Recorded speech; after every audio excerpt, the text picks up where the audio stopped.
समय था 2011, वर्ष 2011,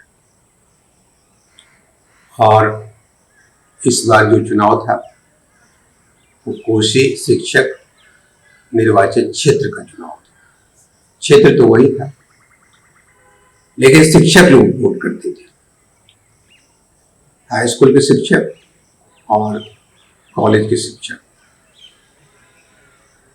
यह बात समझ में अभी तक नहीं आई है कि प्राथमिक शिक्षक इसमें क्यों नहीं है।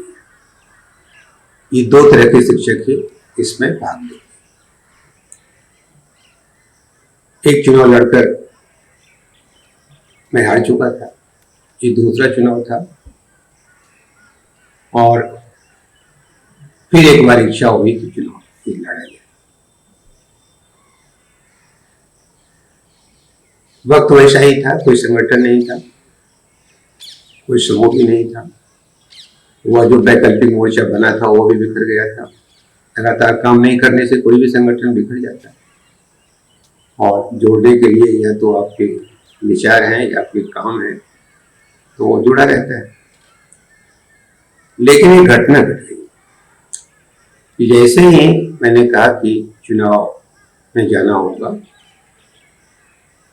कि राजद का एक नेता मेरे पास आया और कहा कि ऐसा है कि आपको राजद का जो प्रांतीय अध्यक्ष है उन्होंने याद किया है, उनसे आप मिले तो कोई रास्ता निकल सकता है। उनका मानना है कि सभी पार्टियों, जितनी भी पार्टियां हैं, वो मिलकर एक विपक्षी उम्मीदवार खड़ा करेंगे जो जीता हुआ कैंडिडेट है। और जीता हुआ कैंडिडेट उसमें संजीव कुमार सिंह थे, आज भी हैं। जदयू और बीजेपी की तरफ से वो लड़ते रहे। अच्छा खासा संगठन उनका रहा है और वो जीतते भी रहे। मेरे मन में ये बात आई कि अगर विपक्ष का एक उम्मीदवार हो, सब पार्टियों को मिलाकर एक उम्मीदवार हो, तो संभव है कि एक टक्कर अच्छी टक्कर हो सकती है। हम लोग पटना गए और माननीय रामचंद्र पूर्वे जी से मिले। उनका कहना था कि हम लोग आपको मदद करेंगे तो राजद के टिकट पर करेंगे। राजद का टिकट आपको लेना होगा तो हम आपकी मदद करेंगे। लालू जी के जो पीए थे, अभी भी हैं, माननीय भोला यादव जी, विधान पार्षद भी हैं आजकल। तो उनसे ही भेंट हुई। उनकी भी बात यही थी कि आपको अगर राजद की ओर से लड़ना है तो हम लोग आपको मदद करने के लिए तैयार हैं, वरना हम लोग मदद करने के स्थिति नहीं होंगे। हाँ, बाद में सारी पार्टियों को जोड़ करके एक विपक्षी उम्मीदवार आपको मान करके ये चुनाव लड़े। मैंने वहां से साथियों को फोन किया कि ऐसी सी बात है कि ये लोग कह रहे हैं कि आप पार्टी में शामिल हो, आप टिकट लें तो हम लोग मदद करेंगे। जो लोग उसमें थे साथ में, सबों ने कहा कि ठीक है, टिकट ले लीजिए। बहुत कम देर का वक्त था, सोचने का बहुत वक्त था नहीं। हमने अंतर स्वीकृति दे दी कि ठीक है, पार्टी की टिकट पर ही चुनाव लड़ा जाए। उसके बाद जो टिकट होता है, जो कागजात होता है, उसको तैयार किया गया। पूर्व मुख्यमंत्री राबड़ी देवी जी आई और वो जो कागजात था वो हमारे हाथ में उन्होंने दिया, और 2-4 उनकी बातचीत की हुई, क्या करते हैं, काम है, किस कॉलेज में है, बातचीत हुई और उन्होंने टिकट दे दिया। हम लोग वहां से वापस आए भागलपुर। तो साथियों ने तो राय दे दी थी कि ठीक है, पार्टी टिकट देती है तो आप ले लीजिए, लेकिन बहुत उत्साह नहीं था पार्टियों में, क्योंकि राजद की स्थिति उन दिनों अच्छी नहीं थी। वो विधानसभा का चुनाव वो हार चुकी थी, बहुत कम विधायक उसके थे, लेकिन जब हमने स्वीकार कर लिया था तो चुनाव तो लड़ना था पार्टी की टिकट पर। हम लोग ने अभियान चलाया, जितना वोटर बना सकते थे बनाया, विभिन्न जिलों में गए, घूमे फिरे, और नॉमिनेशन के लिए पूर्णिया में नॉमिनेशन होता था, पूर्णिया हम लोग गए। पूर्णिया जब गए तो हमारे बहुत सारे मित्र बहुत गाड़ियों के साथ वो लोग गए थे, और अपनी अपनी गाड़ी से गए थे। उन्होंने कोई पैसे की मांग नहीं की थी, जो भी पेट्रोल भराना था और जो भी करना था उन्होंने अपना ही किया था, उसमें मेरी कोई भूमिका नहीं थी। वहां गए तो पूर्णिया के एक हॉल में बहुत खचाखच भीड़ थी, लोग थे, राजद के भी लोग आए थे, पूर्णिया के आसपास के भी लोग थे, वो लोग भी थे, और नॉमिनेशन बहुत धूम धड़ाके के साथ हुआ। नॉमिनेशन करने के बाद मेरा जो अनुभव था, पार्टियों का जो अनुभव हुआ, वो अनुभव ये था कि जहां जहां उनका संगठन था उसने पूरे मन से काम नहीं किया। हर एक जिले में ये बात थी या प्रखंड में जो बात थी कि आप पैसा दीजिए और ऑफिस बनाइए और तमाम तरह का काम कीजिए। ये तो संकट पहले भी था, निर्दलीय होने के बाद भी संकट था, और दलीय होने के बाद भी संकट मेरे सामने था। उस दौर में अगर किसी ने मदद की तो एक रामचंद्र प्रसाद थे विधान पार्षद, अब वो नहीं है दुनिया में, शेखपुरा के इलाके के थे। उन्होंने 50,000 रुपया भिजवाया था, जबकि मैंने उन्हें देखा भी नहीं था, न हमसे कोई बातचीत थी। उन्होंने 50,000 रुपया भिजवाया, और एक और विधायक थे शक्ति चौधरी जी के जो पुत्र हैं, उन्होंने 30,000 रुपया भिजवाया था। 80,000 रुपया पार्टी की ओर से दी गई थी। प्रचार प्रसार शुरू हुआ, हम लोग ताकत के साथ काम करना शुरू किए। रामचंद्र पूर्वे जी जो अध्यक्ष थे राज्य के, उन्होंने पूर्णिया में बहुत अच्छी बैठक की, और प्रचार प्रसार में अगर कोई संलग्न थे तो रामचंद्र पूर्वे जी थे, और लोगों को समझाने की पूरी कोशिश की उस इलाके में गए। सबसे बड़ा दुर्भाग्य ये था कि जब भागलपुर में उनकी बैठक हुई, हम लोग मंच पर बैठे हुए थे, पूर्वे जी थे, विधायक ममता के वो भी थे, यहाँ के राजद के जो बड़े बड़े जो नेता थे उन दिनों, वो तमाम लोग मौजूद थे। हॉल भी सामने भरा हुआ था, बहुत लोग थे, शिक्षक भी थे, जो हमारे समर्थक थे वो लोग भी आए हुए। लेकिन आश्चर्य ये था कि 2 गुट में वहां झगड़ा हो गया। अध्यक्ष बैठे हुए, पता नहीं किस बात के लिए क्यों झगड़ा हुआ, आज तक मुझे समझ में नहीं आया।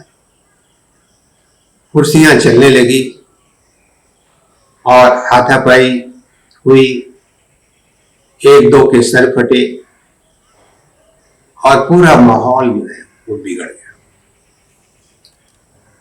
तो जो वोट देने वाले भी लोग थे, अखबार में ये सारी बातें गई, तो चुनाव में कुछ ही बातें होती हैं तो सुर्खियों में होती हैं, तो अखबार में बातें गई और माहौल बिगड़ना शुरू हुआ। दूसरी बात ये हुई कि विपक्षी दल के एक उम्मीदवार नहीं है, हर एक दल ने अपना अपना उम्मीदवार खड़ा किया, कांग्रेस ने भी किया और दूसरे दल के लोग भी खड़े हुए, और कई कैंडिडेट हो गए। तो जाहिर है कि विपक्षी वोट का बिखराव भी था, और अंदर में एक टूट भी थी। दूसरा दुर्भाग्य ये था कि राजद के खास करके मधेपुरा में और खालगांव के इलाके में जो राजद के लोग थे वे प्रचार कर रहे थे जदयू बीजेपी के उम्मीदवार और उनको उन्होंने वोट दिलवाया। मधेपुरा के इलाके में तो खुलकर वोट दिलवाया। कई कई इलाके में जो उनसे प्रभावित लोग थे, क्योंकि होता यह है कि लंबे समय तक जो काम कर रहा होता है, जीता हुआ कैंडिडेट होता है, तो उसमें डर की बात होती है और उसके प्रभाव से कोई सिंडिकेट का मेंबर है, कहीं दूसरी चीजें हैं, तो जो पार्टी का भी जो गणित है वो गणित भी बिगड़ता रहता है। ये बिगड़ा, ये हमारे सामने ही घटित हुआ है, ये बिगड़ा।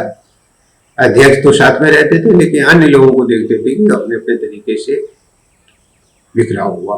और वहां भी एफिलेटेड जो कॉलेज है उसका भी जो है पैसे का लेन देन जो होता है, उसके आधार पर बहुत कुछ चलता रहता है।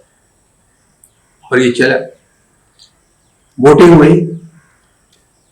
वोटिंग हुई और हम लोगों के जो लोग थे पूर्णिया के इलाके में, जिस दिन होना था गणना, वोट की गणना होनी थी, और तो हमने देखा कि हमारे खेमे के लोग दूसरे खेमे में जा रहे हैं, जहाँ उनको लग गया था कि उनकी उम्मीद मतलब जीत होगी। बाहर में टेंट है और टेंट में खाली है और वो लोग दूसरी जगह शिफ्ट कर रहे हैं। तीसरी बात हमने ये देखी कि जो गणना होती है, गणना में भी थोड़ी परेशानी है। परेशानी ये है कि वोट को निकाला गया और वोट को निकाल करके उसको जो आप एक गड्डी में 50-50 की गड्डियां बनाते हैं, तो किस गड्डी में क्या मिलता है, और जो होता है एजेंट होता है, पार्टियों का एजेंट होता है, उसको ठीक से देखने के लिए देता नहीं। एक बना होता है, क्या कहते हैं, बॉक्स की तरह, बॉक्स में वोट डालता रहता है। तो इसमें भी किसी का वोट किसी में, किसी का वोट किसी, आप लगातार आप इसको बहुत देख नहीं सकते। अंदर में सिर्फ कैंडिडेट होता है, कैंडिडेट सबको देख नहीं सकता है, और देखेगा भी देख माहौल तो झगड़े वाला पूरा माहौल रहता है वोट में, तो पारदर्शिता नहीं रहती है उसमें। स्ट्रांग रूम से जब खुलता है तो उस खुलने और वोट की गणना के क्रम में बहुत तरह की चीजें घटित होती रहती हैं। तो इसको बहुत ही साफ सुथरा करना चाहिए अगर चुनाव आयोग, क्योंकि ये मुहर पर तो होती नहीं है, वोट में क्या कहते हैं, बैलेट बॉक्स में मतपत्र पर ये चुनाव होता है। वहां तो आप चयन करते हैं, टिक लगाते हैं या फिर उसको घेरते हैं, जैसा निर्देश होता है उस तरह से करते हैं। तो इस तरह का माहौल जो शिक्षक निर्वाचन क्षेत्र में जो अनुभव हुआ वो उसी तरह का था। लेकिन फिर वही बात हुई कि पहली जो जीत हुई वो जदयू बीजेपी कैंडिडेट की हुई और मैं फिर दूसरे स्थान पर। वोट आया था लेकिन वोट इतना नहीं था कि चुनाव के में क्या कहते हैं जीत में इसको बदला जा सके। मेरे मन में ये बात बार बार क्यों आ रही थी कि चुनाव लड़ना चाहिए। एक बार चुनाव लड़ के हार चुका था, दूसरी बार भी चुनाव में गया और हार हुई। मन में आता क्यों था? मुझे लगता था कि विधान परिषद में हम बेहतर रोल में हो सकते हैं, बेहतर ढंग से हम अपनी बात कह सकते हैं और जो हमारा क्षेत्र है उसमें हम बेहतर काम कर सकते हैं शिक्षक के लिए और स्नातक के लिए। ये मुझे लगता था, क्योंकि नौकरी पेशा में थे, इसका एक असर तो रहता ही है कि आपके पास फुर्सत कम रहती है, वक्त कम रहता है। अगर आप ईमानदारी से कॉलेज करते हैं तो फिर आपके पास घूमने फिरने का उतना वक्त नहीं रहता है, और एक जो बेईमानी करते हैं कॉलेज में तो फिर आप बहुत बढ़िया कर भी नहीं सकते। तो इस तरह से दूसरा जो अनुभव था, पब्लिक ने वोट किया, टीचर्स ने वोट किया लेकिन यह वोट पर्याप्त नहीं था कि जीत में इसको बदला जा सके। लगातार काम करने से, क्योंकि ये अधूरा काम तो हुआ ही है, मेरी तरफ से भी ये गलती तो हुई है कि अगर आपको चुनाव में जाना ही है तो आपको लगातार किसी न किसी मोर्चे से आपको सक्रिय रहना पड़ेगा। अब नौकरी थी, 3 एक्टिव मेंबर थे, एक जो व्याख्याता संघ था उसके अध्यक्ष थे, तो कई तरह की जो चीजें थी वो मिल करके लगातार जो काम होना चाहिए था वो काम नहीं हुआ, बावजूद इसके कि लोगों ने वोट दिया और मैं दूसरे स्थान पर रहा। यह जो चैनल है हमारा लोकतंत्र, आप सब लोग इसमें देख रहे हैं, जो तंत्र में लोकतंत्र की जो चीजें हैं उसको हम लोग समझने और समझाने की कोशिश कर रहे हैं। चाहे चुनाव का मामला हो, कोई समस्या हो, उसको देखने समझने की कोशिश कर रहे हैं। और हम लोग बुनियादी जो समस्याएं देश की हैं उसके बारे में भी आगे चर्चा करेंगे कि क्या जरूरत है देश की। यह है जो तंत्र है, लोकतंत्र आपका तंत्र है। आप इसको लाइक करें, इसको शेयर करें और इसको सब्सक्राइब करें। सब्सक्राइब करेंगे तो हम लोगों को का उत्साहवर्धन होगा, आपको भी ये चीज़ें हैं वो मिलेंगी। हम सारे लोग ये कोशिश कर रहे हैं कि जो सिद्धांत है और जो प्रैक्टिकल है, जो प्रयोग है, दोनों के जो आंतरिक संबंध है या दोनों में जो टोटल है उसको देखें, समझें और बेहतर ढंग से आप भी किस्से के रूप में, कहानी के रूप में इसको समझें और आसपास की चीज़ों को समझकर काम करने की कोशिश करें। अगला जो एपिसोड होगा 2 हो चुका है, विधान पार्षद का, एक स्नातक निर्वाचन क्षेत्र का और दूसरा टीचर्स शिक्षक निर्वाचन क्षेत्र का। तीसरा जो है वो भागलपुर लोकसभा का चुनाव 2014 में मैंने लड़ा था आम आदमी पार्टी की ओर से, तो उसका अनुभव हम लोग शेयर करेंगे। आप इंतजार करें और देखें कि चुनाव के माहौल में जब ईमानदारी से लोग खड़े होते हैं तो उसका हश्र क्या होता है। धन्यवाद।